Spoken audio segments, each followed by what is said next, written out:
Topic है refrigeration and air conditioning. इसमें हम रेफ्रिजरेशन एंड एयर कंडीशनिंग की कुछ इंपॉर्टेंट पॉइंट्स और रिवीजन करेंगे from the JE point of view. और हम कोशिश करेंगे कि सारे के सारे टॉपिक्स इसमें कवर कर लें जो इम्पोर्टेंट है और जो एग्ज़ाम में आ सकते हैं। तो टॉपिक्स जो हम इसमें कवर करेंगे, तो सबसे पहले आ जाएगा basic concept of RAC. RAC stands for refrigeration and air conditioning. इसमें हमारा हीट इंजन से कंपेयर करेंगे हम इसको,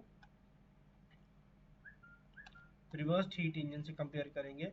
फिर आएगा difference between refrigeration and air conditioning. फिर how to study TS diagram for refrigeration, and उसमें से हम कैलकुलेशंस देखेंगे कि कैसे निकालते हैं, जो एक बेसिक बहुत इंपॉर्टेंट है from objective as well as subjective point of view. फिर हम बात करेंगे वीसीआरएस की, वेपर कंप्रेशन रेफ्रिजरेशन सिस्टम। फिर हम बात करेंगे रेफ्रिजरेंट्स एंड देयर एप्लीकेशंस और उनका नॉमेनक्लेचर कैसे करते हैं रेफ्रिजरेंट्स का। फिर बात करेंगे हम साइक्रोमेट्रिक प्रोसेसेस की। फिर करेंगे हम वेपर एब्जॉर्प्शन रेफ्रिजरेशन सिस्टम। फिर हम करेंगे रिवर्स ब्रेटन साइकिल, जिसमें एयरक्राफ्ट कूलिंग सिस्टम्स आ जाएंगे, बूटस्ट्रैप आ जाएगा, बूटस्ट्रैप सिस्टम। फिर हम साइक्रोमेट्री के कुछ फॉर्मूले और डेफिनेशंस देखेंगे। फिर comfort indices in air conditioning, कि क्या ह्यूमन कंफर्ट के हिसाब से और एशरे के हिसाब से क्या कंफर्ट इंडाइसिस चल रही हैं। और लास्ट में हमारा टॉपिक रहेगा इंडस्ट्रियल एयर कंडीशनिंग। तो सबसे पहले हम बात करते हैं रेफ्रिजरेशन की। It is defined as the process of cooling of bodies or fluid to the temperature lower than those available in the surroundings at a particular time and a place। तो ये एक बेसिक डेफिनेशन है जो refrigeration की हम देखते हैं। But normally हम लेमन लैंग्वेज में रेफ्रिजरेशन को क्या समझेंगे कि किसी भी बॉडी का टेम्परेचर जो हमने कम करना है उसको हम रेफ्रिजरेशन कह देते हैं, ठीक है। But as per thermodynamics, refrigeration कहाँ से आया? It the concept of refrigeration, या इसको कह सकते हो the idea of refrigeration came from the second law of thermodynamics. Second law of thermodynamics thermodynamics तो आपको पता ही है, सेकेंड लॉ में दो स्टेटमेंट्स हैं, एक है केल्विन प्लैंक स्टेटमेंट और दूसरी क्या है? Clausius statement. दूसरी है क्लॉसियस स्टेटमेंट। तो जो क्लॉसियस स्टेटमेंट है वो कहती है, it is impossible to construct a device operating in a cycle which transfers heat from a body at lower temperature to the body at higher temperature without consuming some work। तो वो जो device है वही हमारी जो work done लेके कर रही है वो काम, वही हमारा रेफ्रिजरेटर है। अगर मोर स्पेसिफिकली बोले तो सेकंड लॉ ऑफ की क्लॉसियस स्टेटमेंट से हमें आइडिया मिलता है या कॉन्सेप्ट मिलता है। जो रेफ्रिजरेशन और एयर कंडीशनिंग है वो सारा का सारा इस पे बेस्ड है, ठीक है। तो नेक्स्ट हम बात करते हैं, is refrigeration is same as cooling? No. जो कूलिंग है it can be spontaneous and final temperature need not to be lower than that of its surrounding. ये जो कूलिंग चीज है ये हम पढ़ते हैं सब्जेक्ट हीट ट्रांसफर में, ठीक है, वो भी हम पढ़ेंगे। Refrigeration is not spontaneous and the final temperature should be lower than that of the surroundings, ठीक है। तो ये एक इंपॉर्टेंट पॉइंट है कि रेफ्रिजरेशन और कूलिंग जो है वो सेम नहीं होती। रेफ्रिजरेशन में टेम्परेचर जो है वो सराउंडिंग से कम होना चाहिए, ठीक। फिर अब बात आ जाती है एयर कंडीशनिंग की। Air conditioning is defined as the treatment of air so as to simultaneously control its temperature, moisture content, quality, circulation as required by the occupants a process products in the space. तो यहाँ पे सिर्फ temperature ही control नहीं हो रहा, moisture content, quality, circulation as required by the occupants. जो उस system में जो ऑक्यूपेंट्स है वहाँ पे जो उसको कंट्रोल कर सकते हैं, वही हमारी एयर कंडीशनिंग है। तो सबसे पहले हम बात करते हैं यूनिट्स ऑफ रेफ्रिजरेशन। आपने सुना भी होगा, एसी ले लिया हमने 2 टन का, ठीक है ना, 1 टन का, 1.5 टन का। तो टन क्या है basically? What is ton of refrigeration? It is defined as the amount of heat removed from 1 ton of water at 0 degree Celsius from 1 ton of ice at 0 degree within 24 hours। 1 ton of water को 1 ton ice में convert करने के लिए 24 घंटे में जितनी हमारी heat transfer हो रही है या जितनी हमारी पावर कंजम्पशन हो रही है, जैसे भी आप कह सकते हो, अगर पर आवर में है तो हमारा पावर कंजम्पशन हो रही है, that is our that is our 1 ton of refrigeration. ये काफी बार ऑब्जेक्टिव में आ जाता है। 1 ton of refrigeration is equal to 3.5 kilo joule per second is equal to 50 kilo calorie per minute is equal to 211 kilo joule per minute और 14,000 kilo joule per hour. तो ये आपको याद रखना है। This is also important from MCQ point of view. आगे हम बात करते हैं रिवर्स हीट इंजन साइकिल की।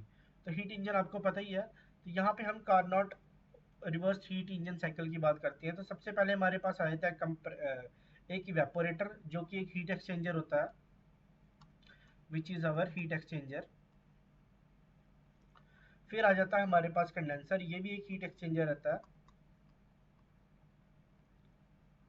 फिर आता है कंप्रेसर जो हमारे रेफ्रिजरेंट को कंप्रेस करेगा और यहाँ से ये कंडेंसर में जाएगा। There will be heat exchange and in expander the refrigerant will expand and temperature will drop and then it goes to evaporator for completing the cycle for completing the cycle। ठीक है, अब आगे बात करते हैं हम रिवर्स हीट इंजन साइकिल की। अब हमारे पास यहाँ पे देखिए हमारे पास दो है, एक है हीट पंप, एक है रेफ्रिजरेटर। तो सबसे पहले आपको पता होना चाहिए what is the difference between heat pump and refrigerator.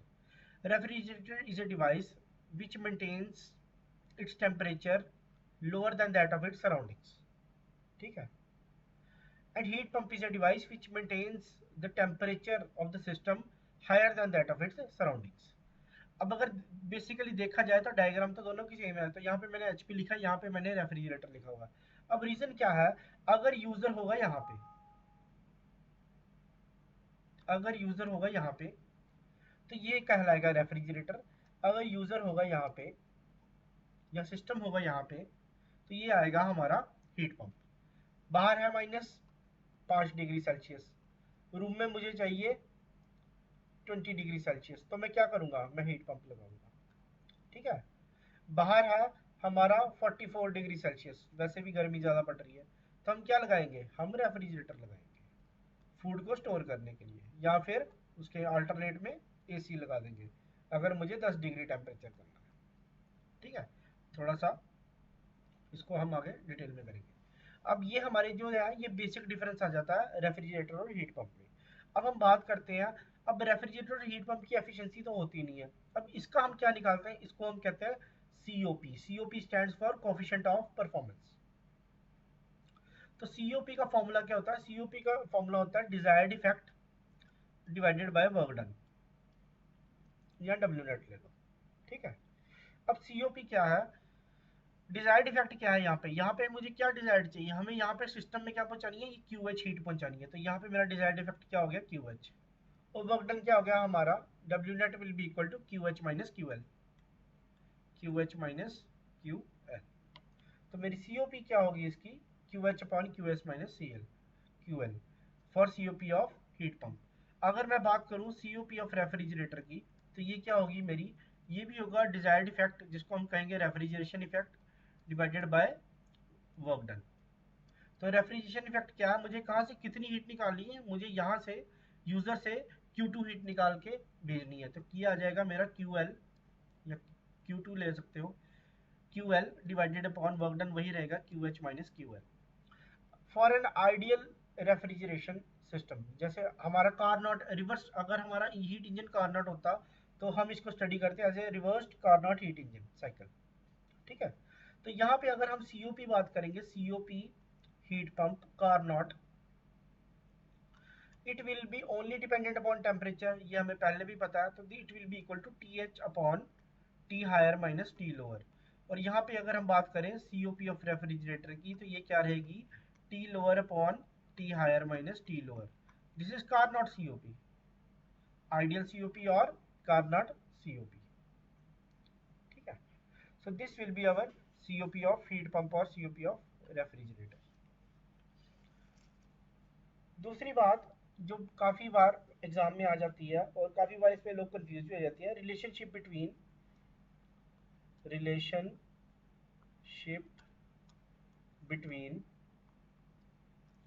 COP of heat pump and COP of refrigerator. ठीक है, तो जो सीओपी ऑफ हीट पंप होती है, it is equal to COP of refrigerator plus 1। तो हम किसी भी तरीके से इसको देख सकते हैं, हम कार्नोट के हिसाब से चलते हैं। तो हम देखते हैं what was our COP of refrigerator, it was T lower upon T higher minus T lower. इसमें प्लस 1 ऐड कर दें और एलसीएम लेके देखें तो क्या आएगा, T higher minus T lower, फिर T lower plus T higher minus T lower, this और दिस कैंसिल, ये बचेगा हमारे पास T higher upon T higher minus T lower, which was our COP of heat pump.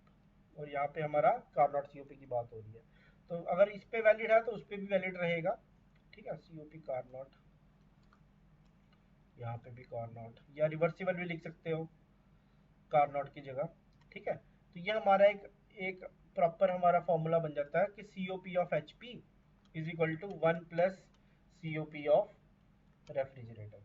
Suppose refrigerator की COP दी है आपको 4, तो कहेंगे उसी को अगर हम हीट पंप की तरह यूज करेंगे तो सीओपी क्या होगी हमारी 4 + 1 5। अगर रेफ्री हीट पंप की सीओपी दी है हमें 6 और बोलेंगे उसी हीट पंप को हमें रेफ्रिजरेटर की तरह यूज करना है, तो क्या होगा, COP of refrigerator will be equal to COP of HP minus 1, which will be equal to 6 minus 1 will be equal to 5। अब एक और फॉर्मूला हम बना सकते हैं इससे, COP of हीट पंप। अगर हम हीट की टर्म्स में देखें तो क्या था, QH upon W, W net क्या work done, net work done. ठीक है, this is reciprocal of efficiency of the heat engine। COP of HP is equal to reciprocal of efficiency of the heat engine। This is another important formula। और इसी तरह से हम COP of refrigerate निकाल सकते हैं।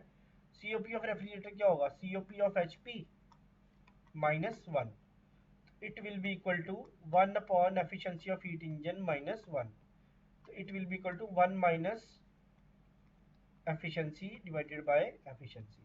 तो ये भी कई बार क्वेश्चन आपको घुमाने के लिए अगर दे रहा होगा तो हम एमसीक्यू पॉइंट ऑफ व्यू से भी काफ़ी इंपॉर्टेंट है ये, तो कई बार हम इसमें फंसा सकते हैं।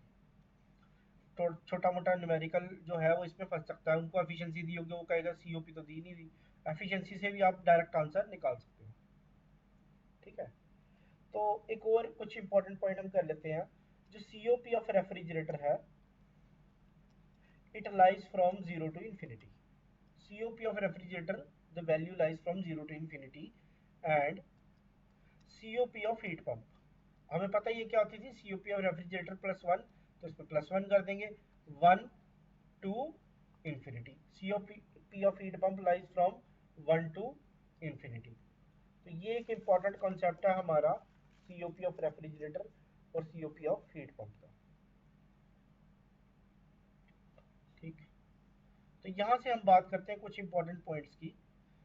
सीओपी मैंने आपको बता दिया, कोफिशिएंट ऑफ परफॉर्मेंस, दूसरा नाम होता है इसका EPR, energy performance ratio. It is ratio of desired effect by work done, this we have discussed. COP is equal to RE, RE means refrigeration effect, refrigeration effect divided by work done, divided by work done.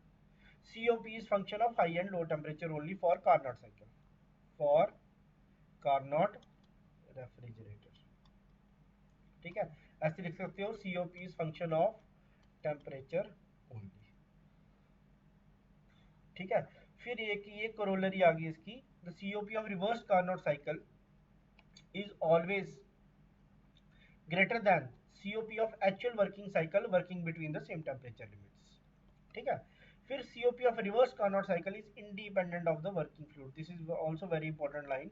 COP of Carnot cycle is reverse Carnot cycle is independent of the working fluid। So for higher COP of refrigerator or heat pump, T lower, the lower temperature should be as high as possible and T higher should be as low as possible। This is very important point from MCQ point of view। अगर difficult MCQ में डाला तो उसको इसी statement को हम घुमा फिरा के पूछ सकते हैं। Water is better cooling medium than air due to higher COP and lower power consumption। For small refrigeration systems, air cooling is preferred and for large refrigeration systems, water cooling is used। तो ये कुछ important points थे जो हमने देखे यहाँ पे। तो यहाँ पे एक और हमारा टेबल आ जाता है, types of vapour compression systems. अगर वाटर कूल्ड होगा तो उसकी COP रहती है 3 के आसपास, एयर कूल्ड होगा तो 2 के, डोमेस्टिक रेफ्रिजरेटर ये एमसीक्यू आया हुआ है 1 होती है। Vapour absorption refrigeration system it is has COP less than 1, it has COP less than 1। तो ये हमारा कुछ बेसिक था हीट इंजन का। हमने डिफरेंस देखा आरएसी और रेफ्रिजरेशन और एयर कंडीशनिंग में। तो यहाँ पे हम बात करते हैं कार्नोट वेपर रेफ्रिजरेशन सिस्टम्स। तो जो हमारे आइडियल होते हैं, ideal constant temperature for heat source and sink. अब यहाँ पे जो वर्किंग फ्लूइड है वो हमारा वेपर रहेगा। यहाँ पे जो हमारा वर्किंग फ्लूइड है वो हमारा वेपर रहेगा। It is completely reversible cycle. जब कार्नोट है तो रिवर्सिबल होगा ही। आइसेंट्रोपिक कंप्रेशन, 4 प्रोसेस इसमें होते हैं, isothermal heat rejection, isentropic expansion and isothermal heat absorption. Drawbacks of air as a refrigerant in reverse Carnot cycle. हम एयर एज ए रेफ्रिजरेंट क्यों नहीं रिवर्स कार्नोट साइकिल में क्यों नहीं लेते? Because isothermal processes are very slow and they are impossible to achieve. PV diagram is very narrow and high stroke volumes are required for compressor.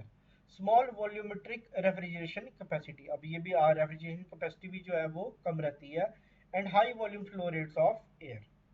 तो ये कुछ problems आती हैं जो ये air as a refrigerant in reverse Carnot cycle. ये हम पढ़ेंगे एयर एज रेफ्रिजरेंट, बट ये हम पढ़ेंगे एयरक्राफ्ट कूलिंग सिस्टम्स में, वहाँ पे हम थोड़ा डिटेल में इसको और देखेंगे।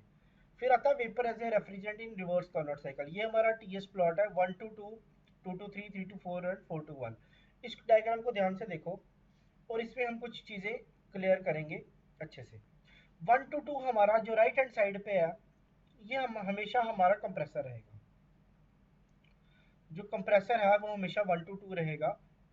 कंडेंसर जो है, कंडेंसर जो है वो 2 to 3 रहेगा। एक्सपेंडर या आपकी थ्रॉटलिंग डिवाइस जो होती है, एक्सपेंडर जो होगा वो रहेगा 3 to 4। और हमारा evaporator, evaporator will be 4 to 1। ये 4 चीज़ें आपने याद रखनी है। हमेशा राइट हैंड साइड पे हमारा कंप्रेसर रहेगा, लेफ्ट हैंड साइड पे एक्सपेंडर, टॉप पे हमारा रहेगा कंडेंसर और नीचे रहेगा इवेपोरेटर। ठीक, यहाँ तक समझ में आ गया? अब हम कुछ और चीज़ यहाँ पे देखेंगे। ठीक है, अब हम इसको थोड़ा सा और तरीके से स्टडी करेंगे। हम यहाँ पे देखेंगे टीएस डायग्राम में,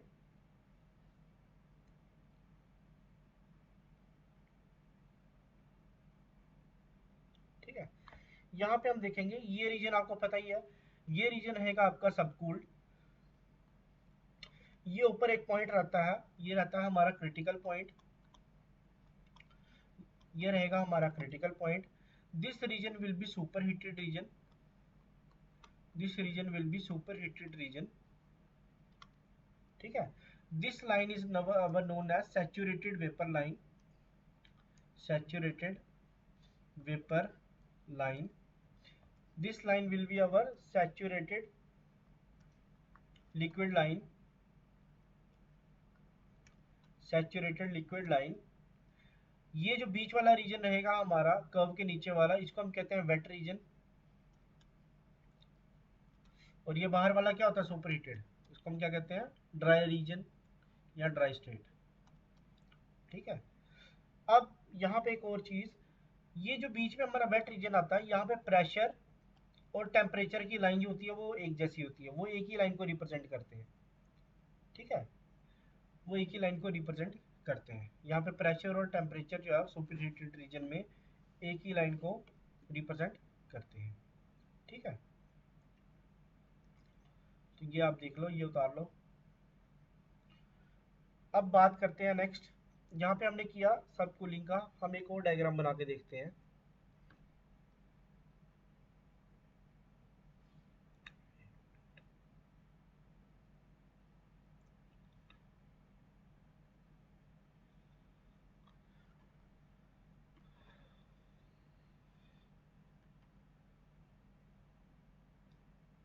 ये टी एस प्लॉट, दोबारा से एक डायग्राम बना के देखते हैं। कलर भी चेंज कर देते हैं थोड़ा सा, कलर हम ये ले लेते हैं। चलो हम यहाँ से चले, दिस इज माई पॉइंट 1, यहाँ पे आए पॉइंट 2, 2 से के बिल्कुल सीधा और सेंटर में ले लिया एक पॉइंट 3 वेट रीजन में। ये ले लिया हमने 0.4 और ये ले लिया 0.5। ठीक है, हमने 5 पॉइंट मार्क किए। ये आपको पता ही है, ये वेट रीजन आ गया, यहाँ लिक्विड प्लस वेपर होगा, लिक्विड प्लस वेपर होगा, यहाँ वेपर होगा और यहाँ लिक्विड होगा। This is sub cooled, this is sub cooled and this is super heated, this is sub cooled and this is super heated. तो नीचे वाला हमारा वेट रीजन आ गया। प्रेशर एंड टेम्परेचर लाइन जो है वो यहीं पे रहेगी। 2 to 4 will be our pressure line and 2 to 4 will be our temperature line. अब हम यहाँ पे देखेंगे सब कूलिंग। सब कूलिंग को कैसे लिखेंगे? यहाँ पे अगर आपको कहेगा कि हमें सब कूलिंग बताओ क्या हो रही है, तो सब cooling will be T2 minus T1। अगर हमें बोले सुपर हीटिंग को देखो, तो super heating will be our T5 minus T3। T5 minus, so not T3 is equal to T4, sorry, T4 minus T4 minus T3, super heating will be T4 minus T3। फिर बात एक और चीज आती है जो हम यहाँ पे देखते हैं कि ये जो हमारा वेट रीजन है, यहाँ पे हमारी आइडियल गैस इक्वेशन नहीं लगती। ठीक है, PV is equal to MRT is not valid in wet region, valid in wet region. ठीक है, is not valid in wet region. ठीक है, तो यहाँ पे आपने ये कुछ बेसिक्स देखा। फिर हम बात करते हैं, फिर से इस टीएस डायग्राम की बात करते हैं। कलर कर देते हैं चेंज, ग्रीन कर देते हैं। ठीक है, टीएस डायग्राम की बात करते हैं। हमने देखा था कि ये जो है हमारा कंप्रेसर है, ये कंडेंसर है, और ये वेपोरेटर है, और ये वेपोरेटर है, ये कंप्रेसर आ गया और ये कंडेंसर आ गया। अब हमने क्या देखना है? अब हमने यहाँ पे देखना है, ठीक है, ये जो बीच वाला एरिया है ये होता है हमारा डब्ल्यू नेट। ये जो हमारा पूरा जो साइकिल बन रहा है, इसके बीच वाला जो एरिया होता है वो होता है हमारा डब्ल्यू नेट। और 4 to 1 के नीचे जो एरिया आता है, इस लाइन के नीचे, ये होता है हमारा रेफ्रिजरेशन इफेक्ट। तो आप यहाँ से सीयूपी निकाल सकते हो, सीयूपी निकल जाएगी बड़े आराम से, refrigeration effect upon W net, यहाँ से आपकी सीयूपी निकल गई। ये आपको चीज याद रखनी है, ये आपको आगे एनालिसिस में भी काम आएगी। जैसे सपोज मैंने 1 to 2 कंप्रेशन को मैंने ड्राई रीजन में ले गया, तो सीओपी क्या होगी? यहाँ पे रेफ्रिजरेशन इफेक्ट को क्या फर्क पड़ेगा? एरिया अंडर द लाइन जो है वो बढ़ जाएगा, तो हमारा रेफ्रिजरेशन इफेक्ट इंप्रूव हो जाएगा। डब्ल्यू नेट क्या होगा? डब्ल्यू नेट इंक्रीज होएगा, क्योंकि area of this rectangle will be increased. ये हम आगे देखेंगे कैसे हो रहा है। ठीक है, जब हम कंपेयर करेंगे डिफरेंट सीओपीज और डिफरेंट चीजें। नेक्स्ट आ जाओ कि क्यों हम वेपर एज ए रेफ्रिजरेंट नहीं लेते रिवर्स कार्नोट साइकिल में। ये भी एक प्रॉब्लम आती है। Liquid refrigerant may be trapped in heat cylinder and damage the compressor, which is an important part in refrigeration systems. Liquid droplets may wash the lubricant from the cylinder valve in compressor. Expander is costly. Expander की जगह जो ideal cycle है उसमें turbine लगा देते हैं, turbine लगी होती है। Expander is mainly our turbine, उसी को हम स्टैंडर्ड लेते हैं। And work gain is not such significant.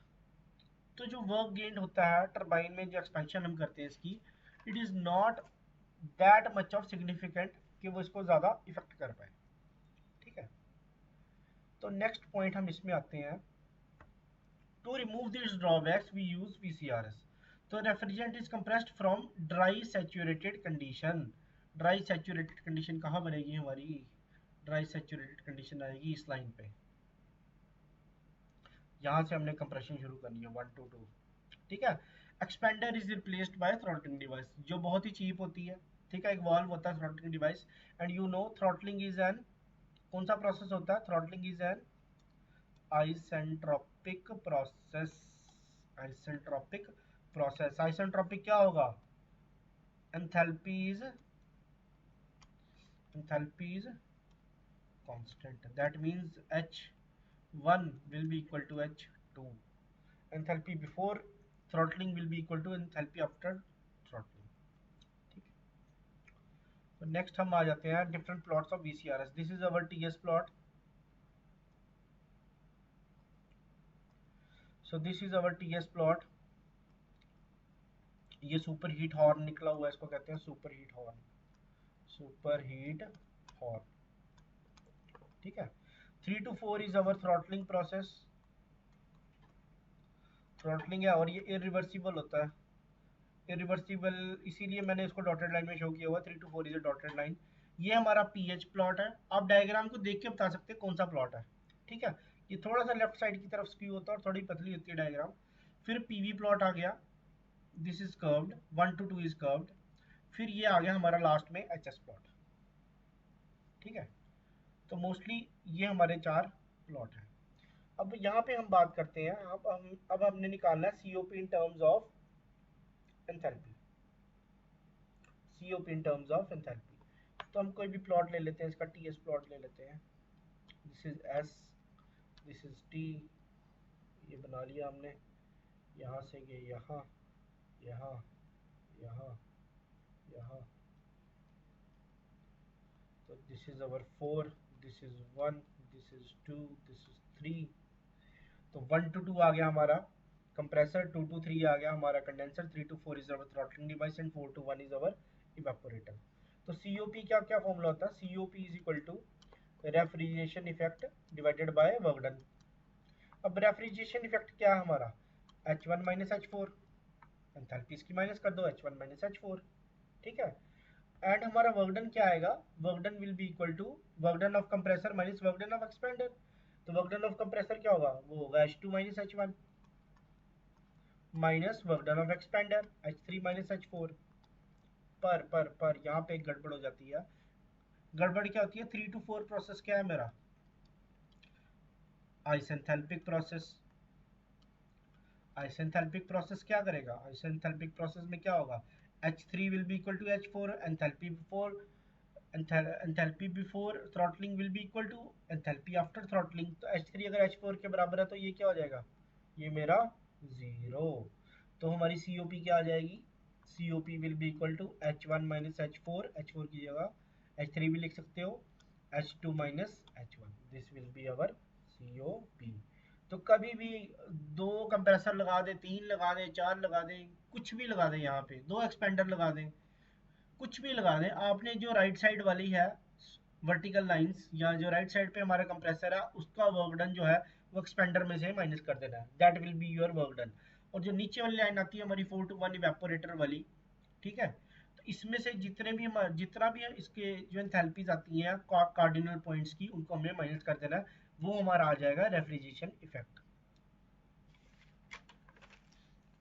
ठीक है।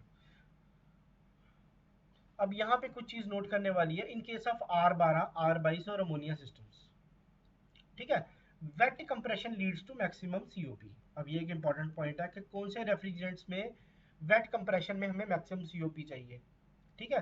तो ये याद रखना, R12, R22 एंड अमोनिया। अभी हम इसको करेंगे जब रेफ्रिजरेंट पढ़ेंगे, इसको हम डिटेल में थोड़ा सा और जानेंगे कि कैसे आएगा, R12 ही क्यों लिखते हैं, R22 ही क्यों लिखते हैं, ठीक है।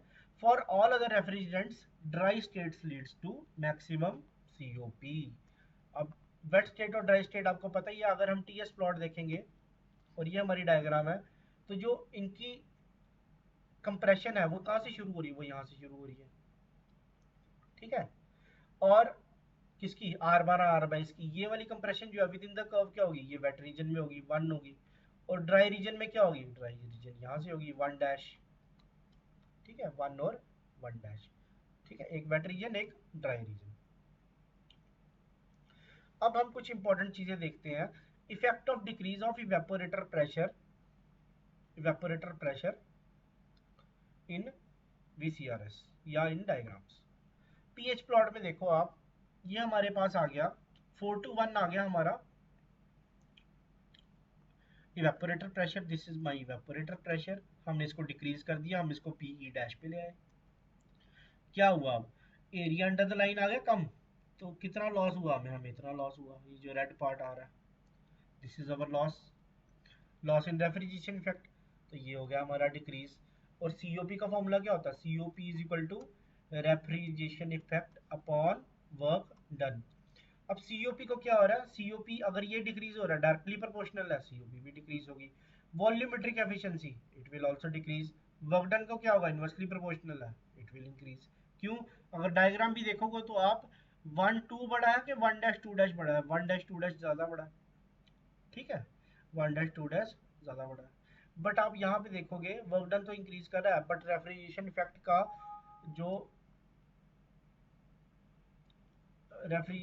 का जो यहाँ पे है इफेक्ट है सीओपी पे, वो ज़्यादा है as compare to work done. तो नेक्स्ट हम बात करते हैं effect of increase of condenser pressure. तो रेफ्रिजरेशन इफेक्ट यहाँ पे अगर हम, ये हमारा था कंडेंसर प्रेशर पहले वाला और ये था हमारा पीसी डैश। तो अब हम यहाँ पे बात करेंगे क्या चीज़ डिक्रीज हुई है। यहाँ पे आप देखो हमने इंक्रीज किया 3.2 से यहाँ पे, तो हमें कितना लॉस हुआ रेफ्रिजरेशन इफेक्ट में? ये लॉस हुआ, लॉस इन रेफ्रिजरेशन इफेक्ट। अब आर ई कम हो गया तो सीओपी क्या होगी? सीओपी भी डिक्रीज होगी। वर्कडन क्या हो रहा है? पहले था 1 2, अब आया 1 2 डैश, तो वर्कडन क्या हो रहा है? इंक्रीज हो रहा है। रेफ्रिजरेशन सॉरी वॉल्यूमेट्रिक एफिशिएंसी हमारी क्या हो रही है? वॉल्यूमेट्रिक एफिशिएंसी हमारी डिक्रीज हो रही है, ठीक है, वॉल्यूमेट्रिक एफिशिएंसी हमारी डिक्रीज हो रही है। नेक्स्ट जो है वो काफ़ी इंपॉर्टेंट है, इफेक्ट ऑफ सुपर हीटिंग। अब सुपर हीटिंग की हमने क्या किया, हमने इसको यहाँ से यहाँ ले आए, ठीक है, वन से वन डैश पे ले आए। तो क्या हो रहा है यहाँ से ये वाला, ये जो रीजन है ये वन से वन डैश का, ये जो चीज़ क्या हो रही है? इंक्रीज हो रही है। This is gain in refrigeration effect, ठीक है। तो रेफ्रिजरेशन इफेक्ट क्या हो रहा है? इंक्रीज हो रहा है। Volumetric efficiency it will remain constant, this is important point. Super heating में हमारी वॉल्यूमेट्रिक एफिशिएंसी जो है वो रिमेन कांस्टेंट कांस्टेंट, ठीक है। वर्क डन जो है वो इंक्रीज हो जाता है, one dash two dash is greater than the 1 2, ठीक है। सीओपी डिपेंड्स अपॉन रेफ्रिजरेंट, अभी मैंने बताया था सीओपी जो है वो रेफ्रिजरेंट पे डिपेंड करेगी जब हम सुपर हीटिंग करेंगे। तो ये मैं पहले ही लिखवा चुका हूँ। R12 और R22 में क्या होता है? R12 R22 और अमोनिया, अमोनिया का फॉर्मूला क्या होता है? NH3, ठीक है। इसमें सीओपी क्या होगी?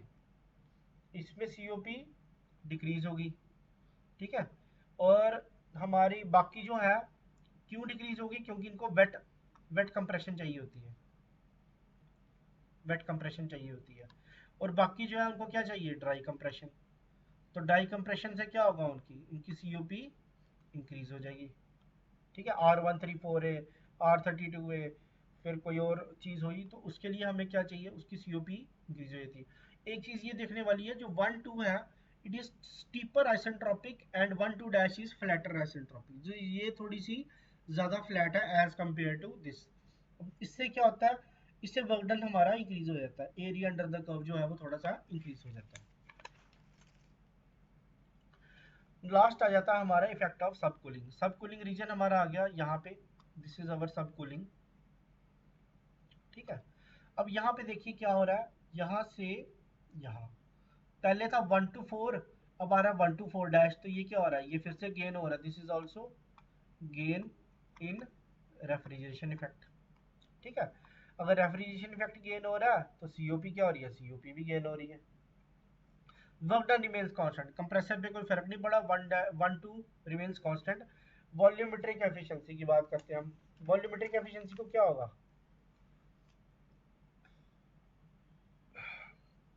वॉल्यूमेट्रिक एफिशिएंसी रिमेन्स सेम, यहाँ मैं लिख देता हूँ, remains same, and compressor work per TR, per ton of refrigeration is reduced, per ton of refrigeration is reduced, ये भी important point है।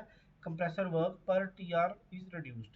अगर हम बात करें हमारे सुपर हीटिंग की, तो सुपर हीटिंग क्या करता है basically? It actuates and modulates the capacity of expansion valve. जो हमारे एक्सपेंशन वाल्व है उसकी कैपेसिटी को मॉड्यूलेट करता है, थोड़ा सा कंट्रोल करता है। अब हम बात करेंगे कुछ इंपॉर्टेंट पॉइंट्स की regarding this. COP decreases both by decreasing evaporator pressure and increasing condenser pressure. उन दोनों केसेस में हमारे सीओपी क्या होती है? हमेशा डिक्रीज करती है। But the decrease of evaporator pressure is more on decrease of COP than the effect of increase of condenser pressure by the same amount। इसका मतलब ये है कि अगर आप सपोज एक बार प्रेशर जो है वो इवेपोरेटर का घटा दो, और एक बार प्रेशर जो है वो आप कंडेंसर का बढ़ा दो। ठीक है, तो सीओपी के पे इफेक्ट किसका ज्यादा होगा? सीओपी पे इफेक्ट जो होगा वो इसका ज्यादा होगा, इवेपोरेटर का ज्यादा होगा। That's why evaporator design is very critical. ठीक है, there is large pressure drop in evaporator and very low pressure drop in condenser pressure। ठीक है, the pressure drop in evaporator is very critical in design। तो यही मैंने बताया आपको, जो evaporator का डिजाइन है it is critical for designing a refrigerator। तो यहाँ पे हम देखते हैं कुछ compressors of different refrigerants. Ammonia के साथ हमारा रेसिप्रोकेटिंग एंड स्क्रू कंप्रेसर लगता है, R11 के साथ सेंट्रीफ्यूगल कंप्रेसर लगता है। एमसीक्यू, ये सारा एमसीक्यू का डेटा है। R12 के साथ रेसिप्रोकेटिंग, R22 के साथ रेसिप्रोकेटिंग, R113 के साथ सेंट्रीफ्यूगल और R114 के साथ रोटरी कंप्रेसर लगता है। ठीक है, फिर एप्लीकेशंस, अमोनिया कहाँ यूज होता है? कोल्ड स्टोरेज में, आइस प्लांट्स में। ठीक है, वाटर कहाँ होता है? Water lithium bromine absorption systems. ठीक है, carbon dioxide use in transport of dry ice. ठीक है, R11 बनता है हमारा सेंट्रल एयर कंडीशनिंग में। R12 इसका रिप्लेसमेंट भी हो गया, R134A यूज होता है आजकल जो नए रेफ्रिजरेटर है। ठीक है, ये हम पढ़ेंगे जो रेफ्रिजरेंट की प्रॉपर्टीज आगे पढ़ेंगे। ठीक है, अल्टरनेटिव्स टू दीज। ठीक है, ये डोमेस्टिक रेफ्रिजरेटर में यूज होता है। R22 विंडो टाइप एसी में यूज होता है, और R113 ये भी एयर कंडीशनिंग सिस्टम्स में हमारा यूज होता है। नेक्स्ट आ जाता है हमारा रेफ्रिजरेंट्स और उनकी गुड प्रॉपर्टीज। प्रॉपर्टीज क्या चाहिए हमें? लो बॉइलिंग पॉइंट चाहिए सबसे पहला। दूसरा, evaporator pressure should be low, अभी हमने पढ़ा evaporator is critical in design. ठीक है, high critical temperature, low freezing point, non flammable, आग नहीं लगनी चाहिए, but still there are flammable भी होते हैं। ठीक है, non corrosive, high dielectric strength, जैसे एल्यूमिनियम, सॉरी जैसे अमोनिया की बात करते हैं, अमोनिया के साथ आप कॉपर को यूज नहीं कर सकते। ठीक है, अमोनिया के साथ आप कॉपर को यूज नहीं करते, अमोनिया के साथ हम स्टील को यूज करते हैं। ठीक है, बिकॉज कॉपर के साथ ये रिएक्ट कर देता है, इसको करोड कर देता है, इट करोड सिस्टम। नॉर्मली जो हमारे होम एसी होती है वो कॉपर बेस्ड होता है, कहते हैं ना कॉपर बेस्ड एयर कंडीशनर लाया हमने। ठीक है, कॉपर बेस्ड है सारा, बट अमोनिया के साथ जो इंडस्ट्रियल एयर रेफ्रिजरेशन होती है वहाँ पे अमोनिया के साथ हमारा स्टील लगता है। ठीक है, फिर high dielectric strength, low viscosity, high thermal conductivity, of course it is very important, low specific heat and low surface tension. इनके हम एक एक लाइन में थोड़ा सा इनको एक्सप्लेन और कर लेंगे जब हम रेफ्रिजरेंट्स पढ़ेंगे। अब यहाँ पे हम कुछ और चीजें हैं जो हम देखना चाहते हैं और जो काफी इंपॉर्टेंट है एमसीक्यू पॉइंट ऑफ व्यू से। सबसे पहला आता है decreasing order of NBP. NBP stands for normal boiling point. तो सबसे पहले आता है यहाँ R11 आ गया -27.30 degree Celsius. It is greater then R12 which is -29 degree Celsius, which is greater than ammonia -33.3 degree Celsius. ठीक है, अमोनिया इज ग्रेटर देन, यहाँ लिख देता हूँ, ammonia is greater then R22 -41 degree Celsius. And last में हमारे पास CO2, काफी बार paper में भी आ चुका है, 73.6 डिग्री सेल्सियस। तो CO2 का एनबीपी क्या है? सबसे कम है। सबसे ज्यादा किसका है? R11 का। ठीक है, कॉमनली यूज रेफ्रिजरेंट्स की बात हो रही है। ठीक है, कोई स्पेसिफाई नहीं पूछा हमने। फिर आता है इंक्रीजिंग ऑर्डर ऑफ फ्रीजिंग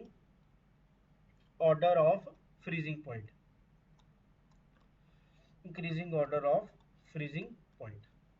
अब हम बात करेंगे फ्रीजिंग पॉइंट की। तो यहाँ पे आ जाएगा हमारे पास सबसे पहले CO2 less than ammonia, less than R11, less than R12, less than R22। तो R22 का फ्रीजिंग पॉइंट सबसे बड़ा है, CO2 का फ्रीजिंग पॉइंट सबसे कम है।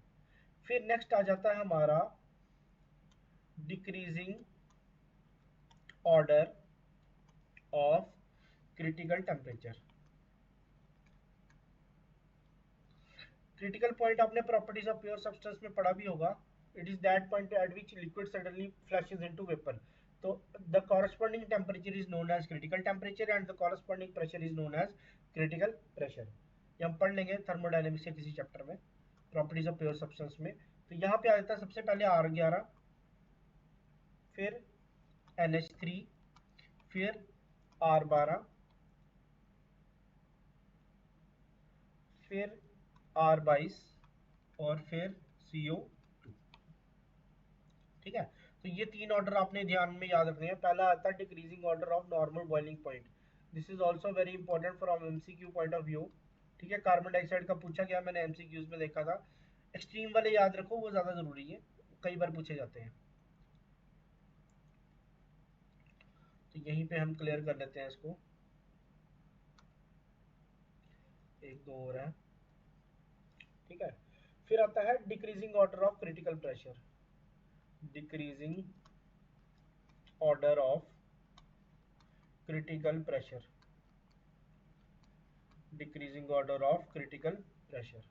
अब decreasing order of critical pressure क्या, कैसे लिखना है हमने? सबसे पहले आ जाता है हमारा अमोनिया सबसे बड़ा, फिर CO2, फिर R22, फिर R11, फिर R12। ठीक है, और बाद में हमारा लास्ट वाली जो कंपैरिजन आता है वो आता है decreasing order of CO, decreasing order of COP। R11 is greater than ammonia, is greater than R12, is greater than R22, is greater than CO2। ठीक है, तो ये हमारे कुछ decreasing order and increasing order है। आप इनको बार बार याद कीजिए। ठीक है, प्रेशर में देखिए अमोनिया और R12 एक्सट्रीम एंड्स पे है और COP में R11, ठीक है, और CO2 का सबसे कम होता है। जनरली अगर आपको एक्सट्रीम वाला पता है तो 11-12 में थोड़ा ध्यान रखना, बीच में अमोनिया आ जाता है, ये चीज़ हमें ध्यान रखने वाली है। फिर आता है हमारा लीकेज डिटेक्शन ऑफ रेफ्रिजरेंट्स। अगर अमोनिया लीक हो जाए तो हम कैसे करते हैं? Burning sulphur candle test. This is important, burning sulphur candle test. ठीक है, हेलोकार्बन, हेलोजेंस जो होते हैं उनके साथ कार्बन की एक कंपाउंड बना होता है, वो वाले रेफ्रिजरेंट्स होते हैं। Halide torch test. ठीक है, hydrocarbon, soap and water test, sulphur dioxide. ठीक है, it is also used as a refrigerant. ठीक है, इसके लिए हम अमोनिया स्वैब टेस्ट यूज करते हैं। अगर रेफ्रिजरेंट इक्विपमेंट में हो तो इलेक्ट्रॉनिक लीक डिटेक्शन, जिसकी सेंसिटिविटी बड़ी हाई होती है। आजकल ये वो क्या करते हैं, एक एवोमीटर ले आते हैं। ठीक है, एवोमीटर आपको पता ही होगा, एक डिवाइस होती है ऐसे ऐसे करके, अब देखा होगा इलेक्ट्रिशियंस के पास होती है। ठीक है ना, इस पे यहाँ पे ऐसे लगा होता है और यहाँ पे कुछ, ठीक है, यहाँ पे एक रीडिंग देने वाला या डिजिटल लगा होता है। ठीक है, यहाँ वायर होती है इसकी। तो ये करते हैं, जो हमारी घर की डोमेस्टिक कंप्रेसर की जो इनकी पाइप्स आती हैं वहाँ पे लगा के देखते हैं। तो आजकल जो नया हम देखते हैं कि लीकेज हुई है कि नहीं हुई है, वो हम वोल्टेज या करंट के हिसाब से देख लेते हैं, कितनी करंट फ्लो हो रही है या कितनी हम इलेक्ट्रॉनिक सेंसिटिविटी, उसकी स्टैंडर्ड वैल्यूज होती हैं जो इनके पास रहती हैं प्रैक्टिकली, और वहाँ से ये डिटेक्ट कर लेते हैं कि रेफ्रिजरेंट लीक हुआ है नहीं हुआ है, प्रॉपर फ्लो में कितनी कितनी हमारी वोल्टेज आती है, कितना क्या आता है, वो एवोमीटर से आजकल चेक कर लेते हैं प्रैक्टिकली। वरना ये जो टेस्ट हैं ये भी स्टैंडर्ड टेस्ट है। ठीक है, डोमेस्टिक एयर कंडीशनर की या रेफ्रिजरेटर की बात कर रहा हूँ। ठीक है, वो वैसे करते हैं। तो आज का लेक्चर इतना ही था। तो यहाँ पे ये हमारे भाई साहब हैं, इनका नाम है रिचर्ड पी फेनमैन। ये काफ़ी रिनाउंड फिजिसिस्ट रहे हैं। इनका था the first principle that you must not fool is that you must not fool yourself and you are the easiest person to fool. तो पढ़ाई में भी ऐसा ही करना है। तो ये मैं सोचना है कि मुझे सब कुछ आता है, यू स्टार्ट विद दैट कि I am a fool, I have to learn a lot. काफ़ी कुछ सीखना है, सिर्फ एक रेफ्रिजरेशन की ही बात नहीं है, और भी सब्जेक्ट्स में ऐसे ही अपनी अप्रोच रखनी है कि knowledge is infinite in each and every subject, but we have to study according to exam and refer multiple sources। बाकी मैं अपना पूरा एफर्ट लगा रहा हूँ कि कोई भी टॉपिक, कोई भी सब्जेक्ट, कोई भी पॉइंट छूटे नहीं from objective point of view.